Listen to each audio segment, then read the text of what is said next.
नमस्कार, रफ्तार मीडिया में आपका स्वागत है। आपके साथ मैं रीना झा बालियान। खबरों का रुख करेंगे, लेकिन उससे पहले एक नजर डालते हैं इस वक्त की हेडलाइंस पर। केदारनाथ मंदिर निर्माण का बीजेपी विधायक विनोद चमोली ने किया विरोध। कहा 2015 में ना होता मुंबई में बद्रीनाथ मंदिर का निर्माण तो आज ना होते ये हालात। दिल्ली में केदारनाथ के प्रतीकात्मक मंदिर का मामला अनसुलझा। मंदिर बनाने पर अड़ा ट्रस्ट, सवाल क्या यूं ही चलता रहेगा धामों के प्रतीकात्मक मंदिर बनाने का सिलसिला।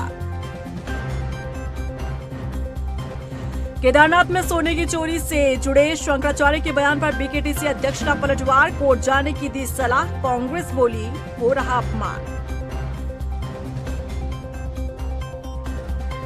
उत्तराखंड में लगातार हो रही बरसात के कारण बढ़ी दुश्वारियां। कहीं पर हुआ भूस्खलन तो कहीं उफान पर नदी नाले। 18 जुलाई को भी भारी बारिश का अलर्ट।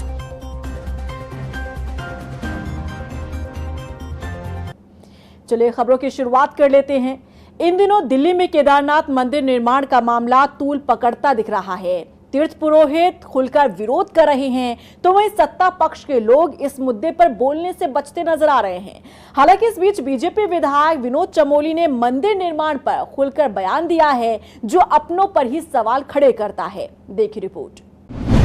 केदारनाथ मंदिर निर्माण पर बीजेपी विधायक का बयान।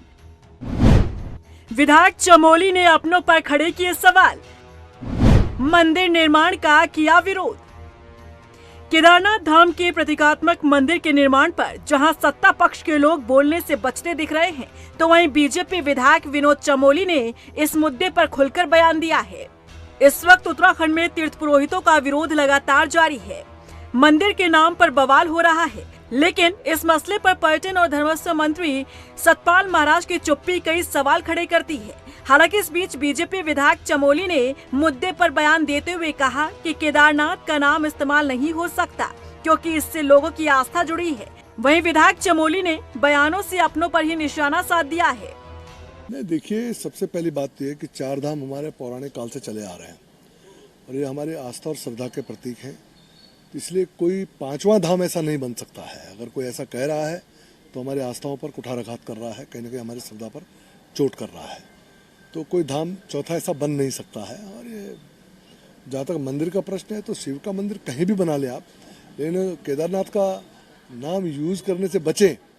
और मैं दुर्भाग्य तो ये है कि 2015 के अंदर जब बॉम्बे के अंदर बद्रीनाथ का मंदिर बनाया गया और हरीश रावत जी ने उसका शिलान्यास किया और गणेश गुजाल उसमें बीकेटीसी के अध्यक्ष थे, अगर उस समय ही इस बात को उठा दिया जाता तो आज ये नौबत नहीं आती, तो लोग इतना साहस नहीं करते। लेकिन फिर भी भारतीय जनता पार्टी ने कदम उठाया है कि इस तरह का नहीं होना चाहिए और माननीय मुख्यमंत्री जी ने भी बात की और हम लोगों ने भी बात की। हम इस बात का विरोध करते हैं। विनोद चमोली का यह बयान न सिर्फ अपनों पर निशाना है, बल्कि विपक्ष को भी कटघरे में खड़ा किया है। हालांकि हैरानी की बात तो ये है कि विनोद चमोली इस मुद्दे पर खुलकर बोलते दिख रहे हैं, लेकिन मंत्री सतपाल महाराज ने इस मुद्दे से दूरी बना ली है। ऐसे में समझना कठिन नहीं कि मंत्री जी इस बढ़ते विवाद का हिस्सा नहीं बनना चाहते, लेकिन विधायक चमोली ने कम से कम हिम्मत दिखाई और इस मुद्दे पर वो खुलकर बोलते नजर आए। रफ्तार मीडिया के लिए देहरादून से मनीष डंगवाल के साथ ब्यूरो रिपोर्ट। दिल्ली में केदारनाथ धाम के प्रतीकात्मक मंदिर के निर्माण का मामला अब भी अनसुलझा सा है। भले ही ट्रस्ट ने नाम बदलने का फैसला ले लिया हो, लेकिन मंदिर बनाने पर ट्रस्ट अड़िग है। ऐसे में सवाल खड़े होने लगे हैं कि क्या सभी धामों के प्रतीकात्मक मंदिर बनाने का सिलसिला यूं ही चलता रहेगा। देखिए रिपोर्ट। केदारनाथ के प्रतीकात्मक मंदिर का मामला अनसुलझा। मंदिर बनाने पर अड़ा ट्रस्ट, क्या यूं ही चलता रहेगा सिलसिला। दिल्ली में बनने जा रहे केदारनाथ धाम के प्रतीकात्मक मंदिर को लेकर विवाद खत्म होता नहीं दिख रहा है। भले ही सरकार ने खुद को इस मंदिर के निर्माण से अलग बता दिया हो, लेकिन ट्रस्ट मंदिर बनाने के अपने फैसले पर अड़िग है। हालांकि मंदिर के नाम पर हो रहे विवाद को देखते हुए ट्रस्ट ने जरूर नाम बदलने पर सहमति जताई है, लेकिन तीर्थ पुरोहित पीछे हटने को तैयार नहीं। तीर्थ पुरोहितों में नाराजगी इतनी ज्यादा है कि अब वो कोर्ट का दरवाजा भी खटखटाने की बात कह रहे हैं, क्योंकि उनका मानना है कि केदारनाथ धाम के प्रति आस्था को लेकर यूं खिलवाड़ नहीं होने दिया जाएगा। और यदि दिल्ली में केदारनाथ मंदिर का निर्माण होता है, फिर यह सिलसिला यूं ही चलता रहेगा और वो दिन दूर नहीं जब सभी धामों के प्रतीकात्मक मंदिर बना दिए जाएंगे। इस मुद्दे पर चुप्पी साधना भविष्य के लिए हानिकारक हो सकता है, क्योंकि धामों के प्रतीकात्मक मंदिर बनाने की ये गलत परंपरा शुरू हो जाएगी। हालांकि इस मामले को बढ़ता देख बीकेटीसी के अध्यक्ष अजेंद्र अजय ने विधिक राय लेने की बात कही है। जैसे हमने पहले भी मैंने बयान जारी किया था, उसमें भी हमने कहा था कि हम इस प्रकार के मामलों का विधिक परीक्षण करा रहे हैं। अभी तक हमारे पास में कोई ऐसे प्रावधान नहीं है और कि जिस पर कि हम इनसे रोक लगा सकें या किसी प्रकार की कानूनी कार्रवाई कर सकें, क्योंकि उन्होंने जो ट्रस्ट रजिस्टर्ड किया है, ट्रस्ट रजिस्टर्ड जो होते हैं या संस्थाएँ जो रजिस्टर्ड होती है वो सरकारी एजेंसियों, सरकारी विभागों के द्वारा ही होते हैं। तो उसमें हम परीक्षण करा रहे हैं कि इस प्रकार के जो जैसे हमारे केदारनाथ धाम है, बद्रीनाथ धाम है, उनके नाम का, उनके फोटोग्राफ्स का, उनके वीडियोज़ का जो व्यावसायिक उपयोग करते हैं कई लोग और कई अन्य तरीके से विभिन्न तरीके की गतिविधियां संचालित करके चंदा इत्यादि एकत्र करते हैं, तो उन पर हम कैसे करके रोक लगा सकते हैं, इसके लिए हम विधिक परीक्षण करा रहे हैं। दरअसल ये विवाद खड़ा हुआ दिल्ली के बुराड़ी भूमि पूजन कार्यक्रम के दौरान, जिसमें उत्तराखंड के मुख्यमंत्री पुष्कर सिंह धामी भी मौजूद रहे। मंदिर निर्माण का कार्य देख रहा केदारनाथ धाम ट्रस्ट बुराड़ी के अध्यक्ष सुरेंद्र रौतेला ने उस समय अपने बयान में कहा था कि जो बुजुर्ग हैं केदारनाथ धाम नहीं जा पाते, वो अब दिल्ली में बाबा के दर्शन कर सकते हैं। तीर्थ पुरोहितों ने इस बयान से ही विरोध शुरू कर दिया, क्योंकि न सिर्फ आस्था के साथ खिलवाड़ इसे बताया, बल्कि लोगों की आर्थिकी पर भी बड़ा झटका करार दिया। बहरहाल मामला अभी भी गर्म है। केदारनाथ के प्रतीकात्मक मंदिर निर्माण को लेकर घमासान जारी है। देखना होगा कि सरकार इसे लेकर आगे क्या फैसला लेती है, क्योंकि पहले अयोध्या में हार, फिर बद्रीनाथ उपचुनाव में हार के बाद सत्ता पक्ष सोचने पर मजबूर हो गया है, क्योंकि आगे केदारनाथ उपचुनाव में जाना है, जिसमें केदारनाथ मंदिर बनाने का मामला बीजेपी के लिए नुकसानदेह हो सकता है। रफ्तार मीडिया के लिए देहरादून से मनीष रंगवाल के साथ ब्यूरो रिपोर्ट। दिल्ली में केदारनाथ मंदिर के निर्माण पर अब विपक्ष भी सरकार के खिलाफ मुखर हो गया है। नेता प्रतिपक्ष यशपाल आर्य ने कहा कि दिल्ली में केदारनाथ मंदिर का शिलान्यास करना सनातन धर्म के विपरीत है। केदारनाथ हमारी आस्था और विश्वास का केंद्र है। कोई भी सनातनी इस कृत्य को माफ नहीं करेगा। बीजेपी सरकार ये सब करके सनातन धर्म और धार्मिक परंपराओं के साथ खिलवाड़ कर रही है। और जिस तरह से भारतीय जनता पार्टी और प्रदेश के माननीय मुख्यमंत्री द्वारा दिल्ली में केदारनाथ मंदिर का निर्माण का शिलान्यास किया है, वह सनातन धर्म के विपरीत है। और मैंने कहा कि हमारी आस्था विश्वास से जुड़ा हुआ धाम और कोई भी सनातनी इस तरह के कृत्य को माफ नहीं कर सकता। केदारनाथ सोना चोरी मामले में शंकराचार्य के बयान पर बीकेटीसी अध्यक्ष अजेंद्र अजय ने अपने बयान में शंकराचार्य को कांग्रेस का एजेंट बता दिया है, जिस पर अब सियासत गरमाने लगी है। कांग्रेस के प्रदेश अध्यक्ष करण मारा ने कहा कि अजेंद्र अजय का ये बयान निंदनीय है। करण मारा ने कहा कि शंकराचार्य अभिमुक्तेश्वरानंद जी लगातार गौ रक्षा के लिए और हिंदू धर्म के प्रचार प्रसार के लिए देश भर में भ्रमण कर रहे हैं। उनके लिए ऐसा बयान हिंदू भावनाओं को ठेस पहुंचाने जैसा है। अजेंद्र जी की बुद्धि ऐसी रही तभी तो बीजेपी हार रही। शंकराचार्य जी को अपमानित करने का पहला कार्य नहीं है। राम मंदिर के निर्माण के समय में अपने गुरु की भूमिका का निर्वहन आदरणीय शंकराचार्य जी ने किया, तो बीजेपी के कई कार्यकर्ताओं ने रावण से भी तुलना की। उन्होंने कहा रावण भी वेदों का ज्ञाता था, लेकिन और अब अजेंद्र जी कह रहे हैं क्या जब गुरुदेव आदरणीय शंकराचार्य जी कांग्रेस को डांटते हैं तो भी कांग्रेस के एजेंडे पे काम करते हैं। ये गुरु का धर्म है कि अगर कोई भी शिष्य है, अगर कोई गलत काम कर रहा है, गलत हरकत कर रहा है, तो गुरु का काम है उसको दंडित करना, उसको डांटना और उसकी गलती का उसको एहसास कराना। वहीं दिल्ली में केदारनाथ मंदिर निर्माण के विरोध में उत्तरकाशी में भी कांग्रेसियों ने बीजेपी सरकार का पुतला दहन किया। कांग्रेसियों का कहना है कि बीजेपी सरकार हिंदू भावनाओं को ठेस पहुंचाने का काम कर रही है। कांग्रेस के जिला अध्यक्ष मनीष राणा ने बीजेपी पर आरोप लगाते हुए कहा कि सरकार की मंशा उत्तराखंड का विकास का नहीं बल्कि यहां की अर्थव्यवस्था जो कि पर्यटन पर निर्भर है उसे खत्म करने का है। स्थानीय लोगों को कुछ रोजगार मिलने का काम हो पाता था। उन देवी देवताओं को भी अगर आप शिफ्ट करने का काम कर रहे हैं, उनका भी पलायन करने का काम कर रहे हैं, तो आप सोच सकते हैं कि धामी सरकार गढ़वाल के लोगों के साथ, यहाँ के धामों के साथ, यहाँ की सनातन धर्म के साथ पूर्ण रूप से कुठाराघात करने का काम कर रहे हैं, जिसके लिए जिला कांग्रेस कमेटी ने आज हनुमान चौक पर धामी जी का और भाजपा सरकार का पुतला फूंकने का काम किया है। जांबाजी के लिए मरणोपरांत कीर्ति चक्र से सम्मानित कैप्टन अंशुमान के माता पिता का दर्द तो आपने सुना ही होगा, लेकिन इन्हीं से मिलती जुलती देहरादून से भी एक कहानी सामने आई है, जहां शहीद की माता जी के पास आज अपने बेटे की निशानी के तौर पर उसकी कुछ तस्वीरें और यादें हैं। दरअसल नौसेना में कमांडर शहीद निशांत सिंह की मां प्रोमिला सिंह ने बताया कि निशांत के शहीद होने के बाद उनकी पत्नी अपने मायके चली गई। पेंशन का पूरा लाभ भी सिर्फ बहू को मिल रहा है, जिसके चलते शहीद निशांत की मां के पास जीवन जीने का कोई सहारा नहीं है। और इसी पर क्या कुछ उन्होंने बातें कही, सुनिए। जाबाजी के लिए मरणोपरांत के बाद कीर्ति चक्र से सम्मानित अंशुमन की सबको कहानी पता है। पूरा भारत उनके जो माता पिता है जो किस दुख की घड़ी से गुजर रहे हैं, सभी भावुक है। लेकिन आज हम देहरादून में एक माँ के साथ बैठे हुए हैं, उनके साथ भी इसी तरह का दर्द है। उनका बेटा 2020 में डेथ हो चुकी थी, नेवी में अफसर थे। आइए जानते हैं किस तरह का दर्द है, कब उन्होंने ज्वाइन किया था और किस तरह से अब आज वो अपनी जीविका चला रही है। मैडम, सबसे पहले ये बताइए कि आपकी शादी कब हुई थी, कहाँ से निशांत ने पढ़ाई की थी, कैसा रहा था? हाँ जी, मेरी शादी एक्चुअली 1984 में हुई थी एंड निशांत का जन्म 86 में हुआ था विशाखापट्टनम में। और क्योंकि मेरे हस्बैंड नेवल ऑफिसर थे और मैं भी नेवी बैकग्राउंड से थी, मेरे भाई भी नेवल ऑफिसर थे। सो नेवी बैकग्राउंड में मेरा बच्चा पला बड़ा और उसने एजुकेशन जो उसकी शुरू हुई पहले बॉम्बे से शुरू हुई एंड उसके बाद हम लोग गोवा 6 साल रहे, उसके बाद विशाखापट्टनम से 12th के बाद वो अपना एग्ज़ाम देके और उसकी तैयारी के लिए निकल गया था। 17 ईयर्स कर रहा होगा तब वो।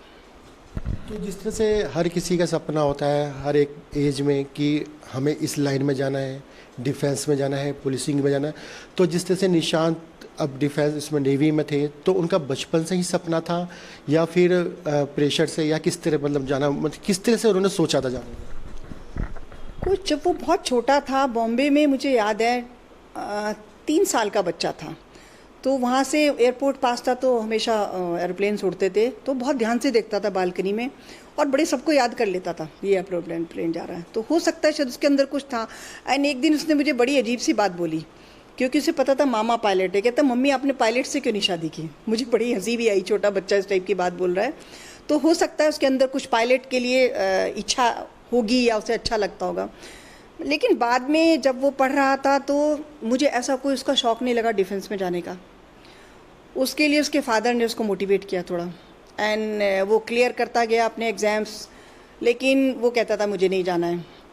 बट फाइनली सब ने समझाया कि बहुत अच्छी है डिफेंस, ये वो करके तो वो चला गया डिफेंस में। शादी होनी थी बाद में, अभी आपने बताया कोविड में हुई थी, लेकिन जब उनकी कैजुअलिटी हुई उसके बाद में जो डिफेंस से जो आना था, पेंशन आनी थी, उसमें आपको नहीं मिल पा रही है, क्या है पूरा? नहीं, मुझे 30% मिला है जो इंश्योरेंस थी मेरे बच्चे की, और 70% मेरी बहू को गया है, 30% मुझे मिला है, तो उसमें 35 लाख के करीब मेरे पास आया है। एंड जो मेरी बहू को पूरी सैलरी मिल रही है, जो मेरे बेटे को भी नहीं मिलती थी, टैक्स कट के मिलती थी, बट वो शायद नौसेना मेडल मिला जब एक सम्मानित किया गया नेवी द्वारा, तो उससे उसको सैलरी मिल रही है पूरी। उसमें मेरा था कि पेरेंट्स को क्यों नहीं, एटलीस्ट कुछ परसेंट जिन पेरेंट्स ने अपने बच्चे को डिफेंस में भेजा उनको क्यों नहीं दी जाती। मेरी बात ये है कि ऐसा क्यों है। वो तो यंग लड़की है, बच्चे हैं, उनके आगे लाइफ। आजकल देखो अब वो भी नहीं है कि लड़कियां जॉब नहीं करती। हमारे ज़माने में होता था कि जॉब नहीं कर, अब तो लड़कियां इंडिपेंडेंट होती हैं, शादी भी करेंगी, करनी भी चाहिए, एंड पूरी लाइफ उनके सामने है, वो अपना कमा लेंगे। उनको तुम इतना पैसा दे दो कि हो सकता है वो गलत यूज़ भी करें, क्योंकि यंग बच्चे को तुम बैठा रहे हो एक तरह से, वो सोचेंगे हम क्यों काम करें, हमें बैठे बैठाए 1,80,000 यदि महीने का मुझे भी कोई देगा तो फ्री का पैसा तो ऐसे भी बेकार लगता है ना। और वो दूसरी शादी कर लेगी उसकी ज़िंदगी। लेकिन पेरेंट्स को क्यों नहीं दिया जाता? पेंशन में पेरेंट्स को 50% आना चाहिए। एंड स्पेशली मेरा केस सबसे अलग है, मैं सिंगल मदर हूँ। आज मैं ज़्यादा पेरेंट्स के बारे में बात नहीं करूँगी, क्योंकि पेरेंट्स तो देखो यदि मेरे हस्बैंड होते मुझे कोई कमी नहीं थी, और या डिवोर्स के बाद मैं पेंशन भी लेती तो भी मुझे कोई कमी नहीं थी, मैं बिल्कुल बोलने वाली नहीं थी। सिंगल मदर इस एज में मैं काम करने लायक नहीं हूँ। और ऐसे टाइम पे क्यों नहीं सोचते ये लोग कि भाई थोड़े उस रोल को थोड़ा चेंज किया जाए। तो ये थी हमारे देहरादून से उर्मिला सिंह, जिनका बेटा मनोप्रांत के बाद में किस तरह से अपनी जीविका चला रहे हैं। और इनका सवाल यही है कि जिस तरह से जो माता पिता अपने बेटे को डिफेंस में भेजते हैं तो उनसे मनोप्रांत के बाद में जो पेंशन आती है उसमें 50% मिलना चाहिए, लेकिन इनको नहीं मिल रहा है। ये सबसे बड़ी देखने वाली बात है। मॉनसून की दस्तक के बाद पूरे प्रदेश भर में बारिश का दौर जारी है। आज सुबह से पहाड़ से लेकर लगातार मैदान तक बरसात हो रही है। आपको बता दें इसकी वजह से भूस्खलन भी हुआ है। वहीं भारी बरसात के कारण नदी नाले उफान पर हैं। उधर मौसम विभाग ने 18 जुलाई को भी प्रदेश के अधिकांश हिस्सों में भारी बारिश का अलर्ट जारी किया है। साथ ही पहाड़ों में यात्रा के दौरान सावधानी बरतने की भी सलाह दी है। 17 और 18 तारीख को उत्तराखंड में अधिकांश स्थानों पर हल्की से मध्यम वर्षा मिलने की संभावना है। इसमें जो पिथौरागढ़ बागेश्वर जनपद में वहाँ पर कहीं कहीं भारी से लेकर के बहुत भारी वर्षा भी मिल सकती है, जबकि जो अन्य जनपद हैं पर्वतीय जनपद जैसे चमोली, रुद्रप्रयाग या उत्तरकाशी, ऐसी देहरादून या पौड़ी जनपद है, वहाँ पर कहीं कहीं भारी वर्षा मिलने की संभावना है। तो ये 4-5 दिनों में जो है थंडरस्टॉर्म एक्टिविटी देखने को मिलेगी। साथ ही जो इंटेंस रेन स्पेल है, इंटेंस या वेरी इंटेंस रेन स्पेल, वो भी कहीं कहीं देखने को मिल सकती है। वहीं रुड़की में भी भारी बारिश के बाद शहर भर में जलभराव की समस्या हो रही है। सड़कें तालाब में तब्दील हो गई हैं। इन तस्वीरों को आप देखकर अंदाजा लगा सकते हैं कि आखिर किस तरीके से परेशानियां बढ़ रही हैं। आप बता दें क्षेत्र के लोग और वाहन चालकों को खासी दिक्कतों का सामना करना पड़ रहा है। मानसून की बारिश ने नगर निगम और नगर पंचायतों की व्यवस्था, इसके साथ ही ड्रेनेज सिस्टम की पोल खोलकर रख दी है। उत्तराखंड में 2 विधानसभा सीटों पर हुए उपचुनाव में बीजेपी को मिली हार के बाद राजनीतिक दलों में बयानबाजी का दौर जारी है। गदरपुर विधानसभा के किसान मोर्चा के अध्यक्ष जगदीश सिंह विर्क ने जमकर कहा कि यहां बीजेपी सरकार पूरी तरह से फेल साबित हुई है। बढ़ती महंगाई, बेरोजगारी के जवाब में जनता ने बीजेपी को हार दी है। हालांकि बीजेपी का कहना है कि राज्य में डबल इंजन की सरकार लगातार जनता के लिए काम कर रही है। देखिए, किसानों के हित में कोई भी भाजपा सरकार इस समय काम नहीं कर रही है। अगर वो 2-2 हज़ार रुपए की बात कर रहे हैं तो आप देखिए, अगर आज आप डाटा उठाएंगे तो लगभग आपके 40% लोगों का 2,000 रुपये आना बंद हो गया। काफ़ी समय से लोगों के खाते में कोई पैसा नहीं आ रहा है।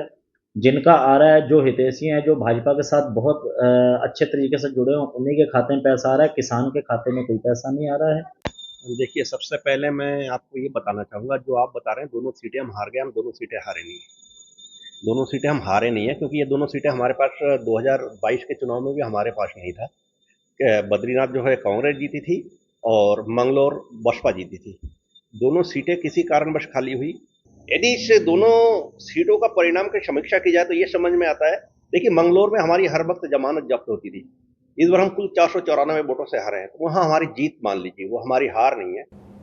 पौड़ी जिले में शराब के नशे में धुत एक सरकारी शिक्षक पर डीएम ने जांच बैठा दी है। दरअसल सोशल मीडिया पर एक वीडियो जमकर वायरल हो रहा है, जिसमें गांव के एक ग्रामीण द्वारा शराबी शिक्षक का यूं नशे की हालत में स्कूल आने पर विरोध जता तो शराबी शिक्षक ग्रामीण को ही धमकाने लगा। यहां तक कि शिक्षक किसी से न डरने की भी बात कहता सुनाई दिया। वायरल वीडियो विकासखंड कोट के सफदरखाल स्थित राजकीय पूर्व माध्यमिक विद्यालय रणकोट का बताया जा रहा है। वीडियो वायरल होने के बाद डीएम ने मामले में मुख्य शिक्षा अधिकारी को जांच के निर्देश दिए हैं। सफदरखल का ये वीडियो जो वायरल हुआ है ये मेरे संज्ञान में लाया गया और इस संबंध में मेरे द्वारा सीईओ से स्टेटस रिपोर्ट मांगी गई है। जैसे ही शिक्षा विभाग से संबंध में रिपोर्ट मिलती है और यदि कोई व्यक्ति वर्किंग आवर्स में या उनकी ड्यूटी के दौरान शराब पिए हुए पाएंगे तो अकॉर्डिंगली उस अध्यापक या व्यक्ति विशेष या कार्मिक विशेष के विरुद्ध आवश्यक कार्रवाई। चंपावत जिले में मूसलाधार बारिश ने भारी तबाही मचाई है। जिले के दूरस्थ साल और मछियार क्षेत्र में भारी बारिश के कारण यहां पर काफी दिक्कतों का सामना लोगों को करना पड़ रहा है। आपको बता दें कि लगातार पहाड़ से लेकर मैदान तक हो रही बारिश के कारण आम जनजीवन अस्त व्यस्त है। यहां रोतेली पुल क्षतिग्रस्त हो गया है, जिसकी वजह से स्थानीय लोगों को काफी परेशानियों का सामना करना पड़ रहा है। इतना ही नहीं, ग्रामीणों के खेत खलिहान और कई भवन खतरे की जद में आ गए हैं। और इसी के साथ फिलहाल इस बुलेटिन में बस इतना ही, लेकिन चलते चलते एक नजर डालते हैं इस वक्त की सुर्खियों पर। केदारनाथ मंदिर निर्माण का बीजेपी विधायक विनोद चमोली ने किया विरोध। कहा 2015 में ना होता मुंबई में बद्रीनाथ मंदिर का निर्माण तो आज ना होते ये हालात। दिल्ली में केदारनाथ के प्रतीकात्मक मंदिर का मामला अनसुलझा। मंदिर बनाने पर अड़ा ट्रस्ट, सवाल क्या यूं ही चलता रहेगा धामों के प्रतीकात्मक मंदिर बनाने का सिलसिला। केदारनाथ में सोने की चोरी से जुड़े शंकराचार्य के बयान पर बीकेटीसी अध्यक्ष का पलटवार, कोर्ट जाने की दी सलाह। कांग्रेस बोली हो रहा अपमान। उत्तराखंड में लगातार हो रही बरसात के कारण बढ़ी दुश्वारियां। कहीं पर हुआ भूस्खलन तो कहीं उफान पर नदी नाले। 18 जुलाई को भी भारी बारिश का अलर्ट।